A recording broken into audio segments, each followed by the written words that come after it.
Padulong sa bukid nga presko, kaayo kahanginan. Pagabot pa lang, murag nyelo ang bugnaw.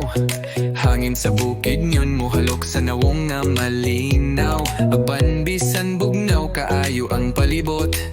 Ang mga lugar ug tawo mopainit sa kasing-kasing dayong yud. Sa unang ngisi sa makasalubong, murag dugay na tangan na ilhanda pamilya na gyud kaayo tan-awon. Sa bukid nun murag naara ka sa imong balay.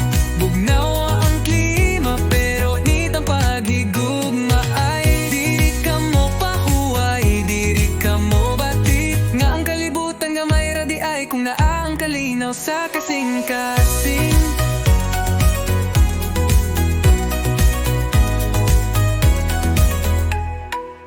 Laag sa dahilayan, di gyud malimtan. Zipling o katawa, kulba o kalipay nagdungan. Tanaw sa kahitasan, hangin nag-awit. Mga higala nagkatawa, moment nga gusto ni imong balik-balikon hangtod sa ulahi. Picture diri, picture dito, apan ang pinakabililhon, maugyud ang pagbating nga dala nimo. Sa bukid nun murag nga ara ka sa imong balay. Bugnaw ang klima pero nitang paghigugma ay bisan panawra, mabilin sa hunahuna. Kay ang bukid nun dili lang lugar kundi pagbating nga di mawala. Sa gabi bituon klaro kaayo tan-awon. Kape nga init, istorya nga walay katapusan.